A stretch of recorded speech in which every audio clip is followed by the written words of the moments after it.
1.5룸이라고 하죠. 거실 있고 방 있고 그러면은 그 건물 하나에 막 100개씩 있고 이런 경우 있거든요. 지금 경매 진행되는 물건 중에서 서면에 한 100개 정도가 각각 구분 등기돼 가지고 통째로 나와 있는 경매 물건이 있어요. 지금 서면 쪽에 진행되는 거 있거든요. 그거는 스키를 좀 쓰면 있잖아요. 굉장히 싸게 받을 수 있어요. 남보다 굉장히 싸게. 그런데 그런 경우에 낙찰이 된다든지 들어가는 임차인들이 보호되는 게 어떻게 되는가 하면 자, 무조건 임차인의 배당은 두 가지라고 있잖아요. 하나는 최우선 변제금. 최우선 변제금 배당부터 먼저 쫙 받아가요. 낙찰금의 2분의 1 범위 내에서 쫙 받아가요. 쫙 받아가고 나서 그러면 보세요. 만약 7천만 원 이하 2,300이라고 한다면 7천만 원도 2,300, 5천만 원도 2,300, 6천도 2,300, 2,300도 2,300. 만일에 2천만 원 같으면 얼마겠어요? 그냥 2천이에요, 2천. 1,500 같으면은 보증금이 그냥 1,500. 그러니까 2,300이 채권 최고의 금액이거든요. 그러면은 먼저 쫙 받아가고 나서 그 다음에 은행이 받아가요. 네, 은행 다음에 들어왔을 거 아니에요. 보통 준공할 때 오피스텔 100채를 한꺼번에 딱 한다 그러면 이게 내 딸이나 아들 공부 잘해서 서울 가면은 이거 꼭 아셔야 돼요. 서울 가면 보통은 뭐 기숙사 안 들어가면 이런 다가구 주택이나 원룸 건물이나 이런 오피스텔 건물이나 이런 데 들어가거든요. 그럼 공부 잘해서 보냈는데 임차보증금 월세 적해주려고 한 1억 끌었는데 날려버리면은 굉장히 그런 피해가 엄청나게 많기 때문에 부경대학교 같은 경우에도 있잖아요. 부경대학교 같은 경우에도 기숙사를 일부러 만드는 거예요. 그런 피해 보는 학생들이 너무 많아가지고 그래서 최우선 면제금 쫙 받아갔죠. 그 다음에 은행이 가져가요. 은행이 가져가는데 공동담보를 묶어 놓는단 말이에요. 공동담보를.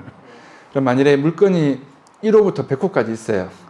근데 1호부터 한 80호까지는 낙찰이 1, 2, 3월 달에 쫙 먼저 됐어요. 그럼 1, 2, 3월 달에 낙찰되는 대로 배당이 탁 먼저 받아가요. 먼저 받아가고 그 다음에 만일에 81분부터 100분까지 있잖아요. 그 다음에 배당 이렇게 탁탁 받아가요. 그런데 이제 이게 굉장히 또 복잡한데 그래서 배당 기일이 한 사건 번호 안에 물건이 여러 개 있잖아요. 그럼 모든 게 다 낙찰돼야지 배당 기일이 정해지거든요. 모든 게 다 낙찰돼야지. 그래서 앞에 같은 경우에는 예전에는 이제 저기 녹화해도 하고 있어요? 네. 네. 이 내용도 지금 질문에서 내용 굉장히 중요한 거라서 그러면 만일에 공동담보가 한 50억 있는데 1호부터 100호까지가 있어요. 근데 1번부터 80분에서 50억 다 받아갔잖아요. 다 받아갔잖아요. 그러면은 확정일자는 확정일자 그 다음에 나중에 낙찰된 사람들은 은행에서 배당 다 받아갔으니까 확정일자 순위가 올라가 버리겠죠. 예, 그렇게 될 수 있어요. 그런데 기본적으로 이제 확정일자끼리 비교해서 전세권 등기한 것끼리 비교해서 은행에서 대출하게 되면은 최우선 변제금 계산 쫙 해보거든요. 그럼 무조건 하나에 2,300만 원씩 빼요. 2,300만 원씩 쫙 계산해서 빼고 그 건물의 가치를 평가를 해서 감정을 해서 빼고 최우선 변제 금액을 쫙 빼고 나서 대출해 줄 수 있는 금액에서 그걸 빼고 그다음에 건저당 설정해서 대출해 주거든요. 그러면은 그 대출 금액을 할 때 전세금 대출을 해주려고 하면 자 최우선 변제금 은행에서 빼겠죠. 1번. 그다음 2번 건저당권 설정된 금액 빼겠죠. 그 다음에 3번은 만일에 전세를 좀 빨리 들어가는 사람, 늦게 들어가는 사람에 따라서 확정일자 순위가 틀릴 거 아니에요. 그러면은 빨리 들어간 전세금을 금액을 싹 합산을 해요. 그러면은 이게 감정이 100억이 나올 것 같아. 근데 낙찰은 만일에 80% 80억 정도로 볼 것 같아. 아니면 은행에서 70% 70억 정도로 볼 것 같다. 이렇게 되면 그러면 만약 70억으로 본다. 70%. 그러면은 최우선 변제금 쫙 합산한 거 빼고 은행 건저당 빼고 그 다음에 전세권이나 확정일자 받는 사람 순위 쫙 하니까 벌써 70억 많이 넘어갔잖아요. 그러면 전세금 대출 안 되는 거예요. 앞에 금액이 한 72억 있다, 70억 있다. 그러면은 나중에 들어가는 사람 그러니까 새로 건물 지어서 입주를 짝짝짝짝 하는데 나중에 한 10개, 5개 남아서 전세금 대출하려고 계약했잖아요. 이게 오피스텔 그 임대 계약할 때도 조심하셔야 돼요. 전세금 대출 은행에서 된다 해놓고 안 되는 경우 있거든요. 그러면은 집주인이 그거는 네가 알아서 알아봐야지. 예, 전세금 대출 안 된다고 해서 계약금 다시 돌려달라고 하면 어떻게 하느냐. 계약서까지 다 적었는데 이렇게 안 돌려주는 경우 있어요.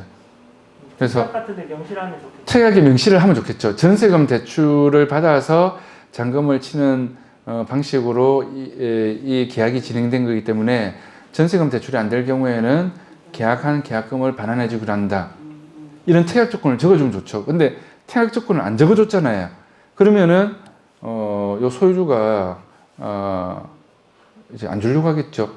근데 반대로 소유주 입장에서 하려고 하면은 특약 조건에 전세금 대출에 관해서는 계약하기 전에 임차인 책임하에 알아보고 계약한다. 그래서 전세금 대출이 안 됐다라고 했을 때 계약금을 반환하지 않는다. 위약금으로 처리한다. 위약금이란 말이 꼭 들어가요. 그러면은 그런 문구를 딱 적어주면은 그러니까 이 계약서 특약 조건이 굉장히 중요하거든요. 굉장히 중요해요. 예.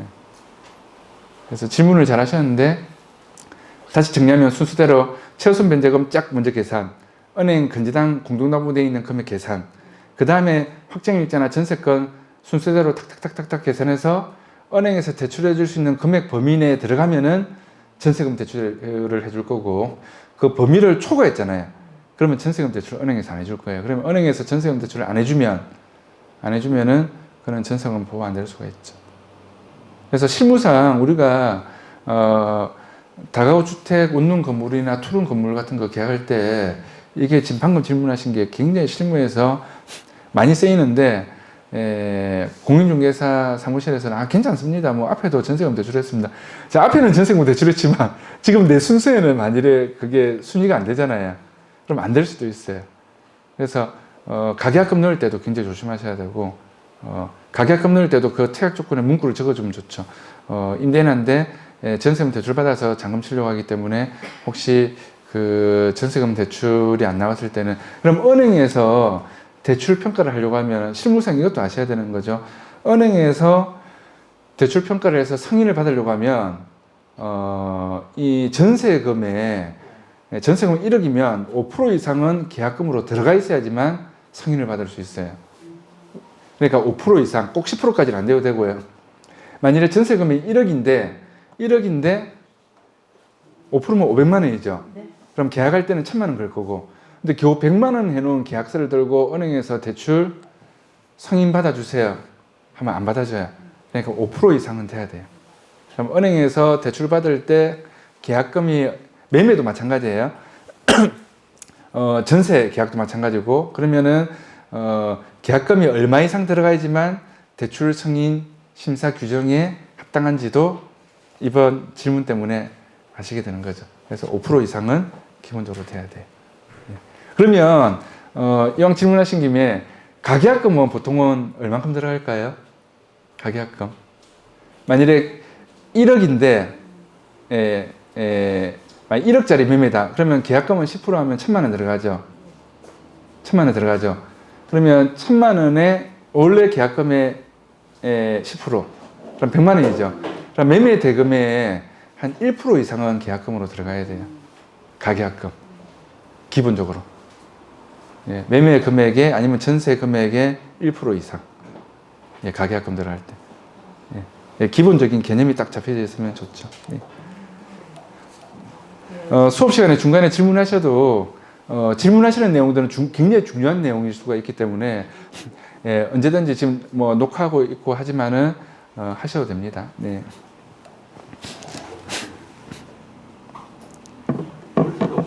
월세의 경우에 보증금의 1%만 합니까? 아니면 월세는 그 전세로 계산을 한 뒤에 가계약이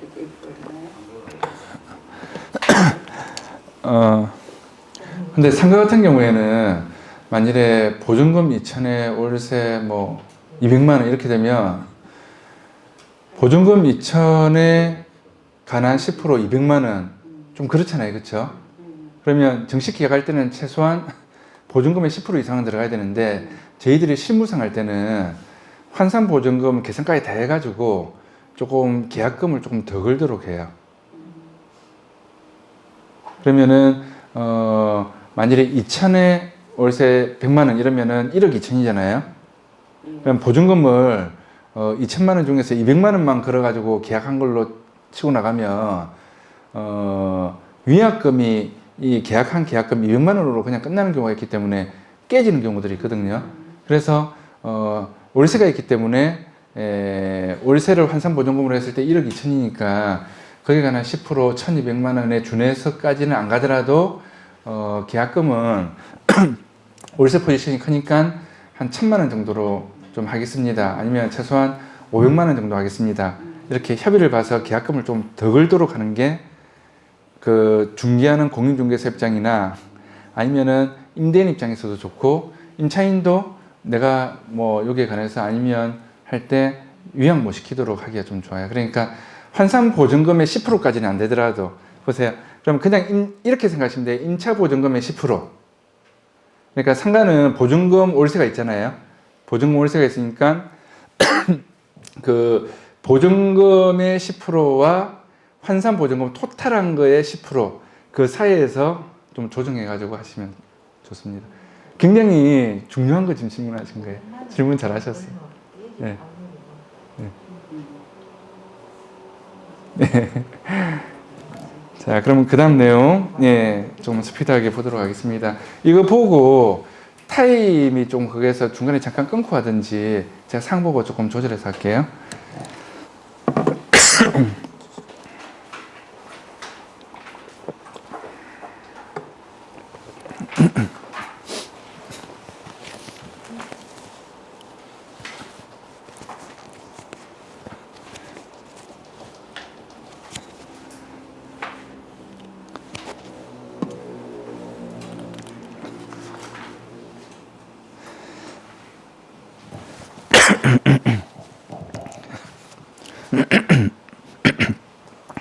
자, 그 다음 유치권 보겠습니다. 유치권은 우리가 경매 실무상 많이 쓰이거든요.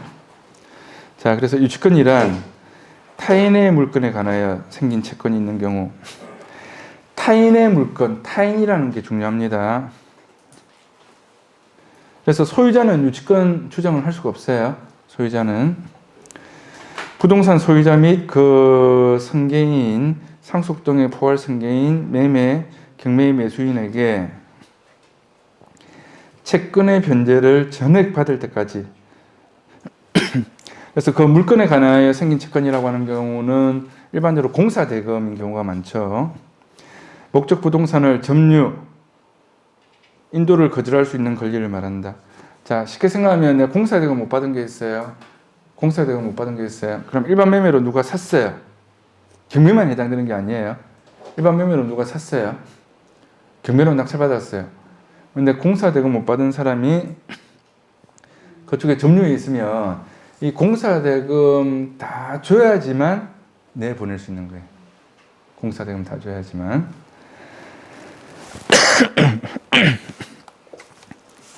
자, 그 다음에 유치권의 성립 요건은 타인 소유의 물건에 대해서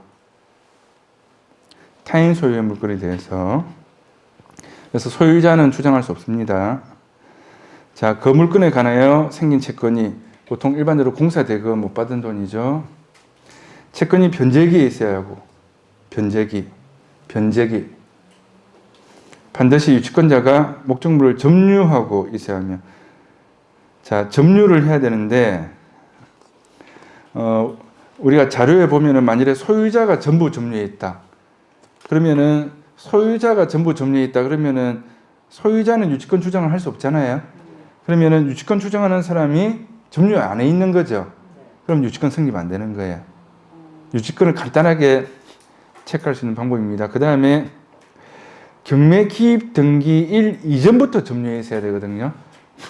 경매 기입 등기일 이전부터. 그러면 현황 조사서나 매각 물권문서에서의 이 유치권 신고 한 사람이 점유한 내용이 만일에 안 나오잖아요. 나중에 점유했잖아요. 경매 들어가고 나서 점유했다든지 낙찰 받고 나서 갑자기 들어왔다든지. 그러면은 이거는 유치권 점유 시기가 안 맞기 때문에 유치권 성립이 소송하면은 안 되는 거예요. 그러면 이 점유를 경매 기입 등기 이전부터, 그러니까 경매 되기 전부터 점유를 해 있어야 돼요. 그러면 이거는 현황 조사서나 매각 물권 명세서나 이런 내용에 유치권 신고한 사람이 점유했다라는 내용이 안 나오잖아요. 그럼 이거는 유치권 성립 안 된다, 이렇게 생각하시면 될 거예요. 그 다음에 점유가 불법 행위로 인한 것이 아니어야 하며 당사자 간의 유치권 발생을 배제하는 특약이 없어야 한다. 유치권 발생을 배제하는 특약이 없어야 한다. 유치권을 배제하는 특약, 이런 게 우리가 특히 임대라든지 이런 계약할 때 그 특약 조건에 임차인의 원상복구 특약 넣는 경우 있거든요. 원상복구하기란다. 나중에 우리가 보겠지만 특약 내용에서. 그러면 원상복구한다는 특약이 있으면 필요비나 유익비를 소유주한테 주장하기가 어려워요. 원상복구라는 게 들어가면 필요비나 유익비, 내가 뭐 고쳤는데 돈 주세요, 이렇게 주장하기가 어려워요. 원상복구라는 말이 들어가면. 그래서 그 말이 임차인한테 굉장히 불리한 말이에요. 그 다음에 실무상 그냥 유치권 신고가 들어가 있잖아요. 그 다음에 금액이 명시되어 있잖아요. 그러면 유치권 신고되어 있는 금액 있죠. 그만큼 대출해서 빼요. 만일에 10억을 대출해 주기로 했는데 유치권 신고 금액이 2억이 돼 있다. 그러면 10억 대출을 해줄 거에서 2억을 빼고 8억만 대출해 줘요.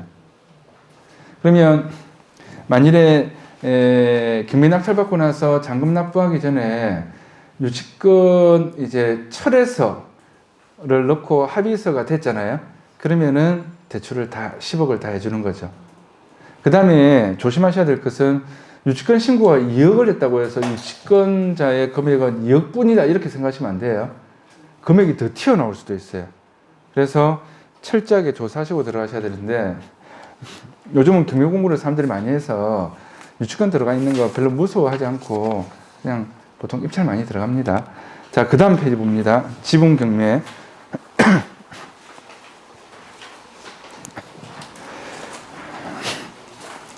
자, 지분 경매. 경매 목적 부동산의 소유권이 공유 지분으로 되어 있는 경우에, 공유 지분, 뭐 A 2분의 1, B 2분의 1 이렇게 지분으로 되어 있는 경우에 공유 지분 소유자의 채권자가 그 지분에 대하여 경매를 신청하여 진행되는 경매를 말한다.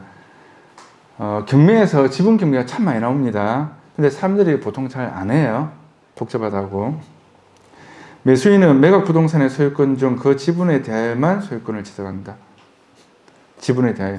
아파트도 지분 3분의 1 이렇게 나와 있으면 아파트 3분의 1 지분을 낙찰받았는데 화장실은 만약에 하나밖에 없는데 화장실 3분의 1 내 쓰고 3분의 2는 니 쓰고, 이 뭐 좀 이상하잖아요. 그렇죠? 예. 자, 물건이 지분에 의하여 수인의 소유로 된 때에는 이를 공유로 하며 그 중 어떤 지분 소유자의 지분에 대하여만 매각일 경우 이를 지분 매각이라고 한다. 그래서 지분 경매, 지분만 경매에 대해서 나오는 경우예요. 통상적으로 보면 공유 지분 경매에서는 시가보다 상당히 저렴한 가격으로 매각되는 편이다. 전문가들이 하는 거예요. 지분 경매. 싸게 받을 수 있어요. 공유자가 공유물 분할 청구권을 행사하면 공유물 분할 청구권, 보통 상속재산 같은 경우 있는데 서로 협의 안 되잖아요. 그러면 공유물 분할 청구권 행사를 해서 경매를 넣는 경우가 있어요. 그래서 법원에서 통상적으로 매각 분할을 합니다. 그래서 경매 후 지분에 비례해서 현금으로 청산합니다. A라는 사람이 3분의 1 지분을 가지고 있는데 땅의 왼쪽이냐 오른쪽이냐 도를 무는 쪽이냐 이런 게 없이 가족들이 상속을 받았는데, 만약 이게 형제들끼리 막 이렇게 싸우고 해가지고 서로 협의도 안 되고 팔자니까 팔지도 않고 뭐 문제가 생겨요. 그러면은 그 공유물 분할 청구권을 행사해서 그를 경매를 넣을 수가 있어요. 그래서 실무에서 이건 좀 쓰이는 내용이에요. 소유주가 여러 명일 때, 서로 협의가 안 될 때. 자, 그런데 공유자의 우선 매수권, 이거 행사는 이거 되게 중요한데, 공유자의 우선 매수권 행사는, 자, 채무자가 아닌 다른 공유자는, 채무자는 안 돼요. 채무자는 안 돼. 채무자가 아닌 다른 공유자, 만일에 5분의 1씩 지분을 1번, 2번, 3번, 4번, 5번이 가지고 있는데 1번, 2번, 3번은 채무자예요. 근데 4번, 5번은 채무자가 아니에요. 그럼 4번, 5번은 공유자 우선 매수권을 행사해서 낙찰받아 갈 수 있는 거예요. 그러면 채무자가 아닌 다른 공유자는 지분을 우선 매수할 것을 신고할 수 있으며 우선 매수할 것을 신고할 수 있으며 이 경우 법원은 최고가 매수 신고에도 불구하고 그러니까 김매이 낙찰됐는데도 불구하고 그 말입니다. 그 공유자에게 채무자가 아닌 다른 공유자입니다. 그 공유자에게 매각을 허가해야 한다. 자, 그러면 실무상 어떻게 되는가 하면 공유자 우선 매수권을 행사를 했잖아요. 행사를 했다. 이 공유자 우선 매수권 행사도 굉장히 이거를 활용해가지고 장난치는 어떤 경매 브로커들이 하도 많아서 법원에서 각 법원의 판사들이 경매 담당 판사들이 의논을 해가지고 이것도 절차를 제도를 토착화시키는데 시간이 좀 오래 걸렸어요. 예. 그래서 공유자 우선 매수권 행사를 전에는 했다가 또 안 했다가 했다가 안 했다가 이렇게 해서 장난을 좀 쳤는데 지금 공유자 우선 매수권 행사는 한 번밖에 안 돼요. 한 번. 한 번밖에 안 된 지가 좀 꽤 오래됐거든요. 그래서 만일에 공유자 우선 매수권 행사를 내가 했어요. 경매 입찰장에서 그러면 낙찰된 물건이면은 낙찰가를 무조건 가져와야 돼요. 얼마에 낙찰될지 모르니까 내가 굳이 입찰할 필요가 없는 거죠. 누가 1억 2천에 입찰할지 1억 3천에 입찰할지 내가 낙찰된 금액보다 더 낮게 입찰했으면은 그건 해당이 안 되는 거잖아요.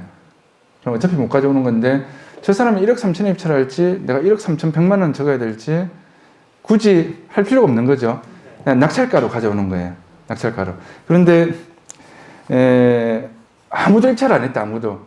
채입찰가가 1억이었는데 뭐 1억 2천, 1억 3천, 1억 3천 100 이래 낙찰됐으면 1억 3천 100으로 가져오는 거고요. 낙찰이 되면 최저가가 1억인데 아무도 입찰 안 했잖아요. 그럼 최저가로 가져오는 거예요. 최저가로. 그러니까 굳이 공유자 우선 매수권 행사할 수 있는 권리가 있는 사람은 입찰할 필요가 없는 거죠. 어떻게 하든지 제일 싸게 가져오려고 이제 할 거니까 제일 싸게 가져오기 위해서는 공유자 우선 매수권 행사만 하고 결과자로만 가져오는 거죠. 아무도 입찰 안 하면 최저 입찰가. 근데 전에는 공유자 우선 매수권 행사를 했는데 아무도 입찰 안 했어요. 이걸 유찰시킨 거예요.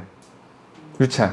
만일에 1억짜리가 8천만 원으로 다음에 유찰됐잖아요. 그때 자기가 또 공유자 우선 매수권 행사할 거라고 하면서 또 공유자 우선 매수권 행사 신청 뭐 하고 이야기하고 하면서 자기가 가져오려고 했는데 이 어떤 제도상에 문제가 있으니까 공유자 우선 매수권 행사는 한 번밖에 안 되는데 왜 이걸 받아주느냐 이래가지고 이제 뺏긴 경우가 있어요.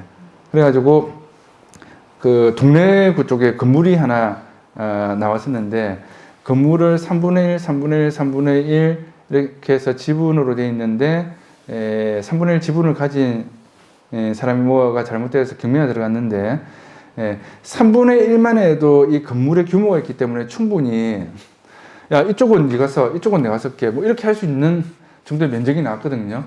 그러니까 낙찰받은 회사는 전문가들이 들어간 거죠. 공유자 우선 매수권 행사한다고 신청을 해서 문건 접수 처리 내역 전에 봤잖아요. 문건 접수 처리 내역에 공유자 우선 매수권 행사 신청서 들어간 게 있었는데 이걸 유찰시켰네. 그래서 그 다음에 전문가가 딱 들어간 거예요. 전문가가 전문 회사에서 딱 들어가서 낙찰자인데 자기가 10억에 낙찰받았으면 이거를 또 시세보다 굉장히 싸게 받는 거거든요. 만약 17억 시세가 이렇다 그러면 10억에 낙찰받았으면 17억 다 내놔라 시세대로 감정가대로 다도 그럼 니 넘겨줄게. 예.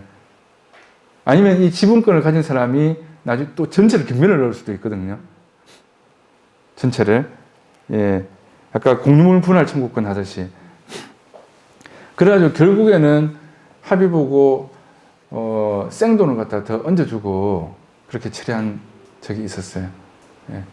그래서 공유자 우선 매수권 행사는 한 번밖에 안 돼. 한 번. 예. 최저가로 가져오든지 낙찰가로 가져오든지 이렇게 해야 됩니다. 자, 그 다음에 제시의 건물 보겠습니다. 제시외란, 공적 장부 제시에서 제외란 뜻으로 공적 장부에 기재가 되지 않았음을 의미한다. 제시의 건물은 건물 등기부 등본 또는 건축물 대장에 등재되지 아니한 건물을 말한다. 예를 들어서 부엌을 좀 더 달아냈어요. 부엌을 좀 더 달아냈다. 확장해서. 아니면 밖에 뭐 창고를 하나 등기부에 등기는 안 했는데 창고를 뭐 하나 뭐 대충 만들었어요. 예. 그럼 등기 안 돼 있잖아요. 그러면 이거는 제시외로 치고 이게 제시외 제외로 취급되는 경우가 있어요. 제시외 제외. 그래서 제시외 물건이란 경매 신청 채권자의 경매 신청 목적물에는 해당 물건이 없는데도 법원의 의뢰를 받은 감정평가 기관이 실제로 감정한 결과 현장에서 발견된 건물을 말한다. 자, 제시의 건물 매각 포함인지 아닌지 항상 보셔야 돼요. 매각 포함이면은 낙찰자 소유고, 자, 위법 건축물 이행 강제금 부과되는데 주의하셔야 됩니다. 그 다음에 제시의 건물 매각 제외라고 되어 있으면 이 제시의 물건은 내가 낙찰받은 물건이 아니에요. 낙찰받은 물건이 아닙니다. 그래서 매각에서 낙찰에서 제외됩니다. 그래서 낙찰자 소유로 안 됩니다. 그래서 법정 지상권이라는 게 성립될 수 있는 다툼의 여지가 생기게 됩니다. 자, 그러면 제시의 건물 포함인지 제외인지 항상 보셔야 되고, 제시의 건물 포함이면은 이 제시의 건물에 관한 감정가가 입찰 금액의 최초 감정가 안에 포함돼서 들어가 있는 거예요. 그럼 제외되어 있으면은 제시의 건물 감정가는 경매 입찰 감정가에 포함 안 되는 있는 거예요. 자, 법정지상권 보겠습니다. 법정지상권은 동일인 소유에 속하였던 토지의 건물이 동일인 소유에 속하였던 토지와 건물이 토지 소유주도 갑, 건물 소유주도 갑 이 말이죠. 경매로 각각 그 소유자를 달리하게 된 때 건물 소유자를 위하여 법률의 규정에 의하여 당연히 성립하는 지상권을 말한다. 법정지상권 성립 요건은 최초 저당권 설정 당시 토지 위에 건물이 존재할 것. 근저당권 설정할 때 건물이 있어야 됩니다. 그 다음에 두 번째, 토지와 건물이 동일인 소유일 것. 경매로 토지와 건물 소유주가 다르게 될 것. 이렇게 되면은 법정지상권이 성립될 수 있습니다. 법정지상권이 성립되면은 그 지상물을 갖다가 내가 마음대로 철거한다든지 치운다든지 할 수 없는 거죠.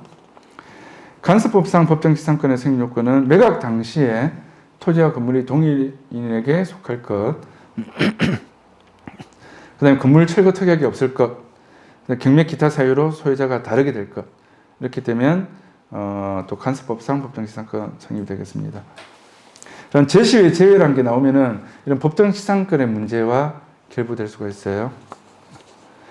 제시외 제외되어 있는 물건들은 경매 낙찰이 굉장히 싸게 되거든요. 그래서 경매 공부를 사람들이 많이 하기 전에는 보통 제시외 제외 있다 이러면은 감정가의 뭐 한 30-40% 밑으로 낙찰됐어요. 자, 선순위 권리 보겠습니다. 선순위의 매매 예약 가등기. 가등기가 말소 기준 권리보다 빠르다 이 말이죠. 선순위다 이 말이에요. 가등기권자가 추후에 본등기가 격려되면 낙찰자는 소유권을 상실한다. 자, 가등기를 해놨는데 가등기가 선순위예요. 가등기 뒤에 건재당 압류, 가압류, 뭐 소유권 인정 등등 뭐가 많이 들어왔어요. 근데 이 가등기권자가 선순위면 이 가등기권자가 본등기한다는 거는 소유권 가등기권자 이름으로 소유권 이전 등기한다 그 말이에요. 그렇게 하게 되면은 가등기 후 본등기 전의 것들은 다 직권으로 말소시키거든요. 그러니까 내가 이 매매 실무에서 잔금 날짜가 인터벌이 좀 길잖아요. 그래서 얼마 전에 제가 잔금 신기했었다고 했죠. 뭐 몇 년 전에 한 건데 레전드 아파트 근데 그 사이에 매도자가 또 돌아가셔가지고 사망하셔가지고 굉장히 복잡한 사건을 마무리한 적이 있었어요. 일단은 매도자는 1가구 1주택 비과세 받으려고 잔금을 늦게 받겠다. 그 다음에 또 마침 매수자는 돈이 없어요. 잔금 칠 돈이. 그래서 때마침 이게 잘 맞아가지고 계약을 시킨 거예요. 그런데 제일 안전한 것은 뭐 건전항 설정하고 뭐 하고 이런 것보다는 가등기 하는 것이 제일 안전. 가등기를 해놓으면 가등기 뒤에 들어온 건전항이든 가압류든 압류든 설마 이게 소유권 이전 등기가 됐다 손치더라도 가등기 유효권은 가등기권자가 내가 소유권 이전 등기하겠다라고 하면은 싹 다 말소시킬 수 있거든요. 그럼 이제 안전한 거죠. 예.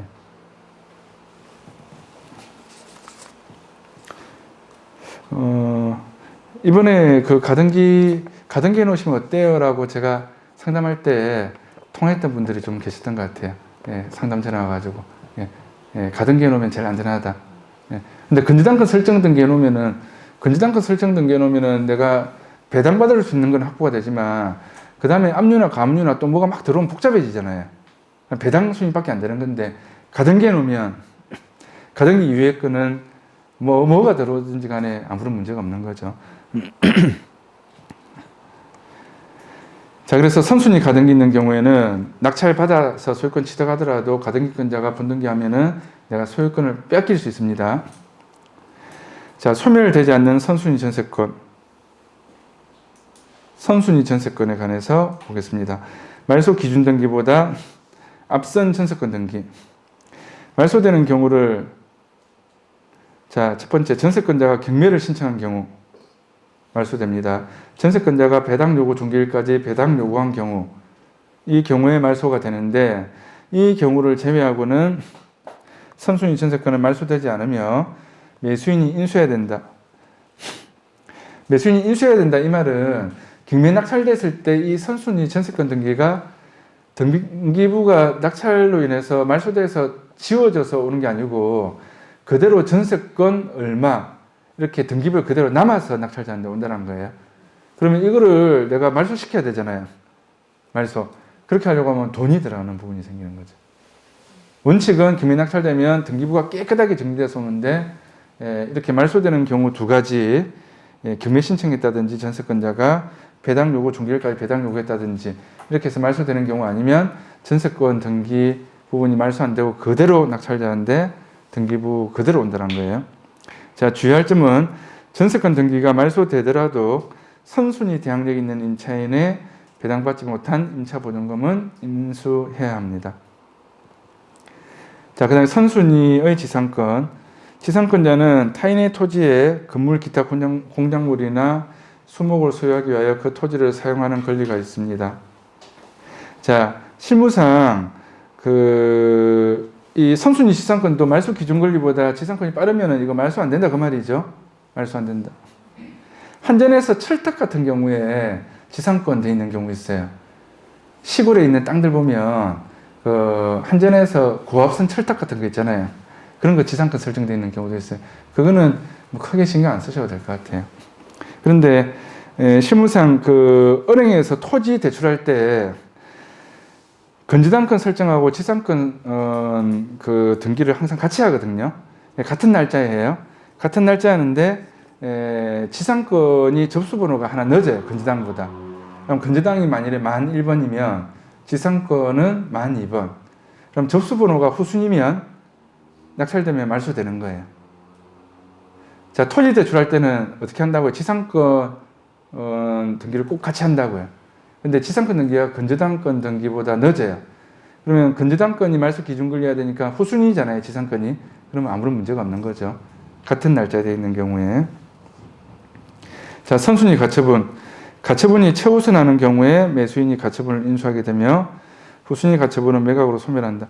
여하튼 말소 기준 권리보다 선순위 등기부상에 문제가 있는 게 있으면은 낙찰로 인해서 말소 안 된다 그 말입니다. 임차인이 대항력이 선순위면 그 임차보증금은 낙찰자가 인수해야 된다. 자, 그렇게 두 가지로 크게 보시면 되는데, 자, 후순위 가처분이라도 주의할 가처분 등기가 있습니다. 가처분 채무자의 소유권 이전이 무효인 것으로 가처분 채권자가 본안에서 성수한 경우 피보존권리, 그 채권자의 채무자에 대한 권리를 피보존권리라고 하거든요. 이 피보존권리가 진정한 소유권에 의한 등기 명의의 회복 청구권일 때, 등기 없이도 소유권에 대항할 수 있는 경우, 대항할 수 있는 실체상의 권리가 있는 경우는 매수인에 대하여, 이 낙찰자에 대하여 소유권을 주장할 수 있습니다. 자, 이 말이 민법 공부를 좀 많이 하셔야지만 정확히 파악할 수 있는데, 그러면 요령은 후순위 가처분이라도 주의할 가처분 등기에 대한 개념 파악이 정확하게 되어 있지 않으면 가처분이 있는 경매물건은 위험하게 입찰을 하지 않는 것이 제일 안전합니다. 공인중개사 민법의 점수를 잘 받을 수 있을 정도에 되면은 방금 이 말을 이해할 수는 있을 거예요. 네. 네. 자, 그 다음 페이지 넘기시면 예고등기 나옵니다. 예고등기되어 있으면 일단은 무조건 안 하시는 게 좋습니다. 자, 등기 원인이 무효 또는 취소가 되어 등기 말소 회복을 위한 소송이 제기된 경우, 등기 원인 자체가 무효 또는 취소되어서 등기 말소라든지 회복을 위한 소송이 제기된 경우에 그 등기에서 소송이 제기되었음을 제3자에게 경고하는 등기를 말한다. 지금 소송 중이니까 이거 조심하세요 이 말이죠. 소유권 말소 회복 예고 등기나 가등기 말소 회복 예고 등기의 경우 향후 예고 등기가 재판을 통해 결론이 나면 소유권을 상실할 가능성이 높습니다. 그래서 경매 초보자는 예고 등기 있는 경매 물건은 확실하게 여기에 관한 권리 분석이 되지 않으면 입찰을 안 하는 것이 좀 안전합니다. 자, 그다음 분묘 기지권 보겠습니다. 분묘 기지권 묘지죠, 묘지. 분묘 기지권은 분묘를 수호하고 봉제사하는 목적을 달성하는 데 필요한 범위 내에서 타인의 토지를 사용할 수 있는, 다른 사람 토지를 사용할 수 있는 권리를 말한다. 타인의 토지 위에 있는 분묘의 기지에 대하여, 그러니까 묘지 있는 그 터 있잖아요. 그 터에 대해서 관습법상 인정되는 지상권에 유사한 일종의 물건입니다. 그래서 일반 매매로 매매하실 때도 임야라든지 면적이 큰 땅 있죠. 이런 거 일반 매매로 매매를 하든 입찰하는 경우에 분묘 기지권, 묘지에 대한 조사를 잘하고 입찰하셔야 됩니다. 이게 조사하실 때 있잖아요. 여름에 조심하셔야 돼요. 여름에는 잡초들이 막 무성해가지고 이 묘지들이 잘 안 보이는 경우들이 있거든요. 근데 갑자기 겨울 되니까 눈이 내렸는데 뭐가 볼록볼록해요. 여름에는 묘지가 안 보이는데 잡초들이 없어지고 나서 실제로 그런 경우가 좀 있었어요. 주위에 아는 지인 중에서 묘지 없는 줄 알고 입찰을 했는데, 아니면 매수했는데 나중에 보니까 묘지가 엄청나게 많은 거예요. 그러니까 관리 안 돼 있는 묘지 봉분이 되니까 봉분들이 이 묘지가 있는 봉분인지 아닌지 잘 모르는 거죠. 나중에 보니까 뭐가 다 조금씩 나지막에 볼록볼록해요. 다 묘지. 예. 그러니까 그 땅을 제대로 쓰기가 좀 어려운 그런 상황이 된 경우가 있었어요. 예. 네. 실무적으로요. 네. 실무적으로 만약 그런 묘지가 있을 때, 네. 법적으로 할 때, 무유무가 있고 유무가 있을 거 아닙니까? 예. 그러면 무유무 같은 거는 개당해가지고 처리할 수 있고, 네. 그러면 유무 같은 건 지적 청구해가지고 네. 가져올 수가 있지 않습니까? 네. 네. 근데 그게 법으로 우리 실무상으로 실질적으로 할 수 있습니까? 현실적으로 지금 질문하신 것처럼 충분히 가능합니다.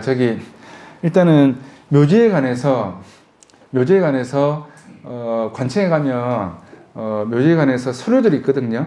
서류들이 있으면은 좀 합의 보기도 좀 좋고요.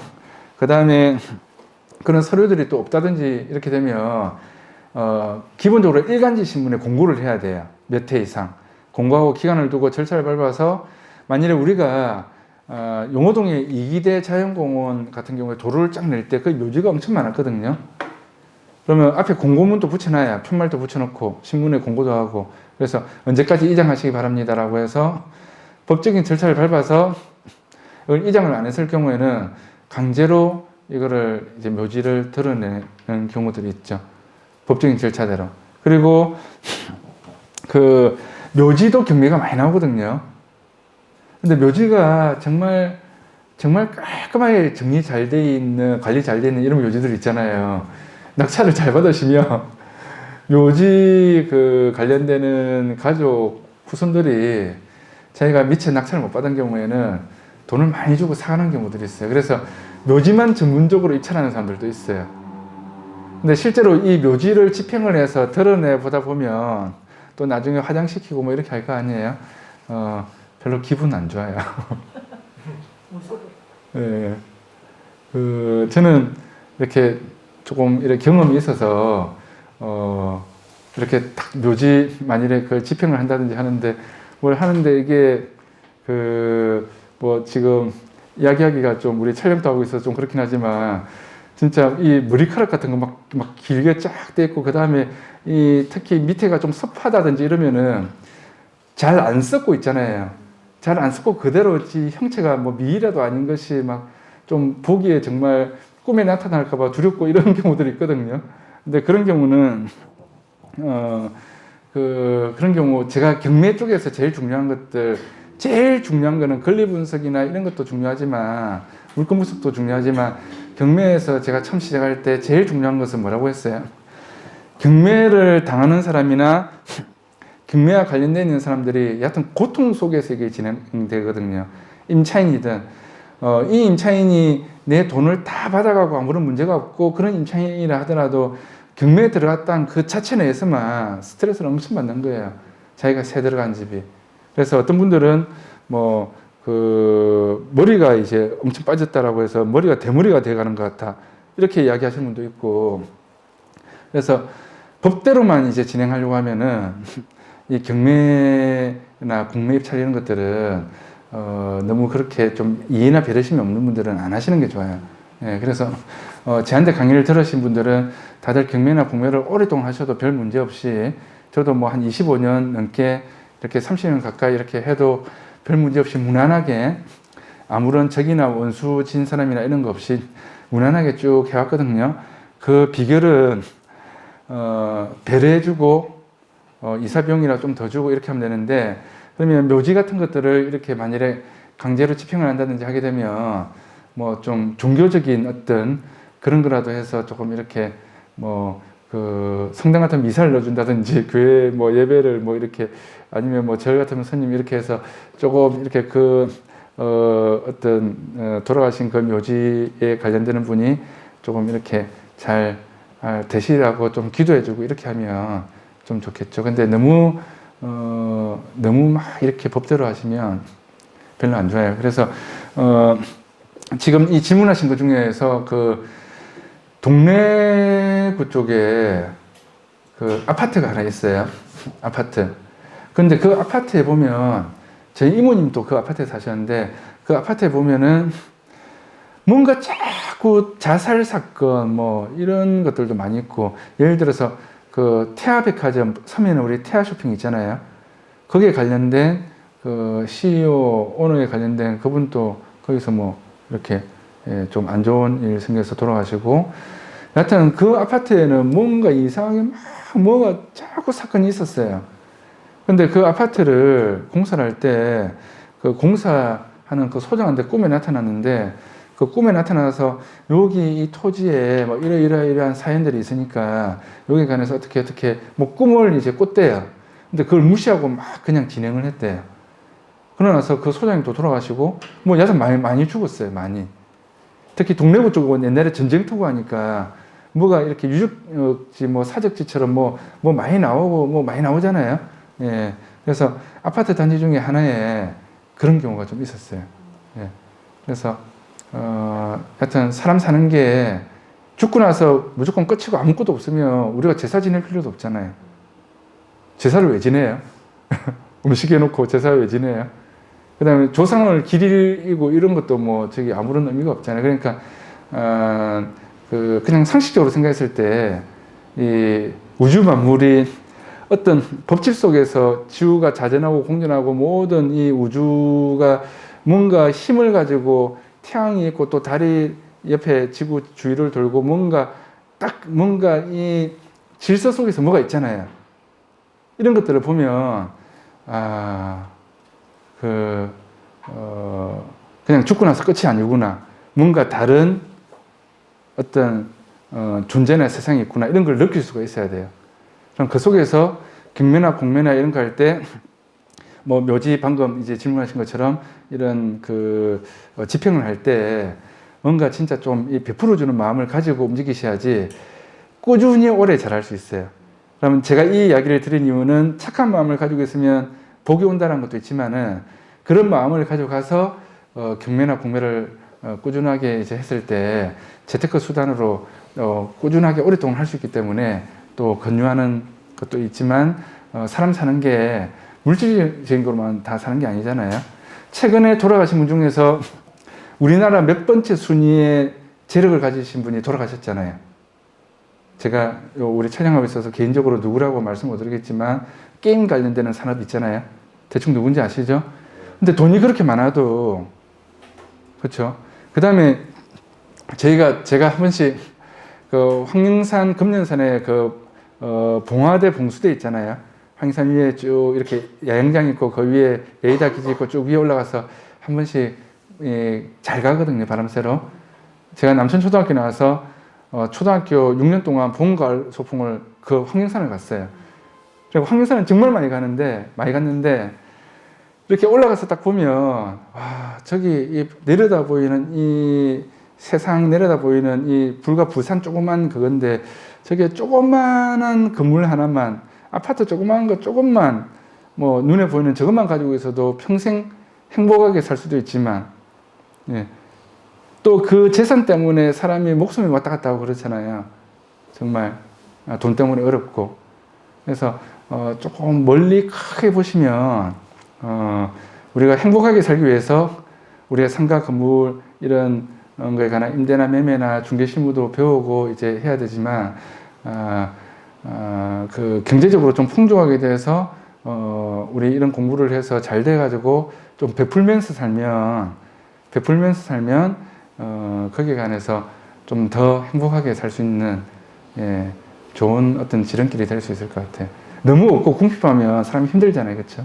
예. 근데 좀 내가 재테크도 잘하고 해서 중개도 잘하고 해서 뭔가 내가 여유가 있을 때는 또 어려운 사람들을 좀 도와주면서 베풀면 그러면은 인생을 좀 더 행복하게 살 수 있을 것 같아요. 네.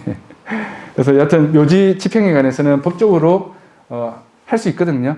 할 수 있는데 방금 이제 말씀드린 것처럼 좀 그런 마음을 또 가지고 가면은 좋을 것 같습니다. 집행하는 데는 아무런 문제 없이 할 수 있습니다. 네. 자, 그다음 대의변제 보겠습니다. 대의변제. 대의변제를 통한 등기의 말소 또는 순위 상승. 자, 대의변제를 할 수 있는 시기는 대금 지급 기일에 매수인이 잔대금을 납부하기 전까지 가능하다. 대의변제를 할 수 있는 시기는 잔금 납부하기 전까지 가능하다. 잔금 납부하기 전까지. 그러니까 후순위 임차인이었는데 후순위 임차인이 선순위 대항력 있는 임차인으로 순위 상승할 수 있다는 거예요. 후순위 임차인이었는데 후순위 임차인이 확정일자나 전세권 등기가 만약에 늦어서 배당을 받기가 좀 어렵다. 그런데 그 후순위 임차인보다 선순위의 채권이 적잖아요. 그러면 내 임차보증금이 예를 들어서 3억인데 앞에 금액이 3억보다 훨씬 적어요. 1,000만 원, 2천만 원 밖에 안 돼요. 근데 내가 확정일자를 어떻게 하다 보니까 좀 늦게 받았어. 늦게. 내 확정일자보다 순위 빠른 게 많이 있어요.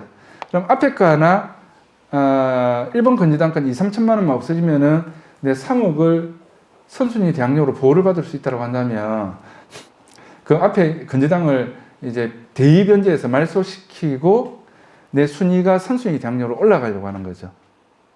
그래서 이 대의변제는 잔금 납부하기 전까지 가능하기 때문에 내가 잔금 납부할 때 등기부에 그런 어떤 부분들이 있으면은 잔금 납부할 때 꼭 확인하시고 등기부를 떼서 확인하시고 대의변제가 있었는지를 확인하시고 잔금을 납부하셔야 됩니다. 그래서 예를 들면 1순위 건재당이 1,000만 원, 2순위로 적립된 임차인 보증금이 1억 원, 3순위로 건재당이 2억 원, 4순위로 임차 보증금 1억 원에 대한 확정일자인 경우에 자, 그러니까 이 확정일자가 1번 건재당 1,000만 원, 3번 건재당 2억보다 늦죠.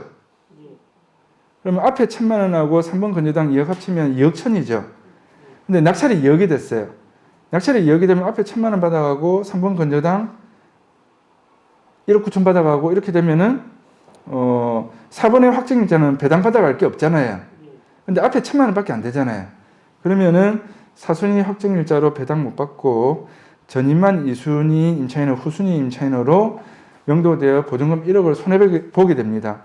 그런데 만일에 임차인이 1순위 건조당 1,000만 원을 대입 변제하면 전입 2순위 보증금 1억 원 임차인이 선순위 대항력 있는 임차인이 되어서 낙찰자에게 4순위 확정일자로 배당받지 못한 임차 보증금을 낙찰자에게 인수시켜서 임차 보증금을 보호받을 수 있습니다. 그래서 대입 변제 가능성이 있는 경매 낙찰 물건은 경락 잔금을 납부하기 전에 잔금 납부하기 전에 대입 변제로 새로 발생된 낙찰자 인수 권리가 있는지를 꼭 확인하셔야 됩니다. 네, 이런 경우 간혹가다 있습니다. 그 다음에 실무상 제가 경매 신청 채권자가 말소 기준 권리 채권자와 같은지 확인해라고 했죠. 전에 말소 기준 권리 채권자가 경매 신청했는지 꼭 확인하셔야 돼요. 근데 말소 기준 권리에 해당하는 채권자가 경매 신청 안 했다, 배당 요구도 안 했다 그러면은 그러니까 돈 갚았는데 건조당 그대로 놓아두는 경우 한 번씩 있잖아요. 은행에서 또 돈 쓰기 위해서. 예, 그런 경우가 있을 수 있거든요. 그래서 권리 분석하실 때 그런 것들 조심하셔야 됩니다. 자, 그 다음에 농지 입찰. 농지법 제8조의 농지. 자, 첫 번째 지목이 전답가수원인 경우입니다. 전답가수원. 그 다음에 두 번째, 사실상의 이용 용도가 농지인 경우. 사실상의 이용 용도가 농지나 전답가수원, 지목이 전답가수원인 경우 이런 농지는 채우가 매수 신고에는 농지 취득 자격 증명 신청서와 농업 경영 계획서, 1,000제곱미터 미만이면은 농업 경영 계획서를 원래 안 해도 됩니다. 주말 체험 영농 목적인 경우에는 제출이 불필요합니다. 농업 경영 계획서는. 그래서 농취증 신청서하고 이거를 작성해서 농지 소재지를 관할하는 시, 구, 업 면장에게 그래서 농지 취득 자격 증명원을 발급받아서 매각 결정 기일 전까지, 매각 결정 기일은 낙찰일로부터 7일 뒤거든요. 낙찰일로부터 7일 뒤까지 법원에 제출해야 매각 허가 결정을 받을 수 있습니다. 그런데 이 농지 취득 자격 증명 신청서를 작성해서 제출을 하는데 보면 처리 기간 5일 이렇게 돼 있거든요. 처리 기간 며칠, 3일, 5일. 그런데 낙찰받고 나서 바로 안 가면 일주일 중에서 토요일, 일요일이 끼어져 있잖아요. 그래서 낙찰받고 나서 바로 가셔야 돼요. 바로 가는 것을 원칙으로 하셔야 되고, 그리고 그 입찰하기 전에 미리 조사해가지고 발급받을 수 있도록 준비하고, 낙찰받은 날 바로 농지취득 자격증명 신청한다는 것을 원칙을 가져가셔야 됩니다. 그런데 이 농지취득 자격증명원을 미제출하면은 매각 불허가 결정이 나거든요. 낙찰받고 나서 일주일 뒤에 매각 불허가 결정이 나면은 입찰 보증금을 몰수합니다. 그래서 입찰 보증금 몰수하는 특별 매각 조건으로 경매가 진행됩니다. 그래서 낙찰받고 나서 일주일 뒤에 매각 결정 기일인데 이때까지 농취증 제출해야 되기 때문에 농지취득 자격증명 신청해서 농취증을 발급받아서 농지취득 자격증명원을 제출해야 되거든요. 예, 그래서 입찰하기 전에 미리 준비를 하고 그 다음에 이 농사 짓는다라고 할 때 쉬운 방법 중에 하나가 굉장히 많이 쓰이는 게 매실나무 같은 거 있잖아요. 매실나무 같은 걸 심으면 관리하기가 좀 쉬워요. 농사 짓는 걸로 되기가 쉬워요. 그래서 매실나무를 심었는데 잡초만 좀 제거해주고 뭐 이파리만 나고 나중에 열매만 좀 열리고 이러면은 일단은 그 매실나무 농사를 짓는 건 맞잖아요. 매실나무를 심었는데 아직 많이 안 컸으니까 열매는 좀 나중에 열릴 거고, 그럼 잡초 제거를 좀 했는지 안 했는지, 뭐 잡초 제거는 조금만 하면 할 수 있잖아요. 그래서 매실나무 심어서 그냥 농사 짓는다 이렇게 하면은 그냥 던져놓고 별로 신경 안 써도 되는 거예요. 근데 다른 거 농사 지으려고 하면 가서 계속 신경 써야 되는데 조선 왔을 때 이거 농사 지은 거 그대로 막 다 말라 비틀어져 있고 뭐 가져가지도 않고 그냥 농사 짓는 게 맞나 이렇게 이 제기가 들어올 수 있겠죠. 그래서 매실나무 심으면 농사 짓는 걸로 인정받기가 좀 쉬울 수가 있어요. 예. 자, 좀 쉬었다가 예, 그다음 오늘 프린트물 보도록 하겠습니다. 오늘 프린트물 이거 굉장히 중요한 내용이거든요. 예, 정말 중요한 내용이라서 같이 그다음 시간에 예, 이제 올 사람 다 오셨으니까 이제 예, 정말 중요한 거 이제 보도록 하겠습니다.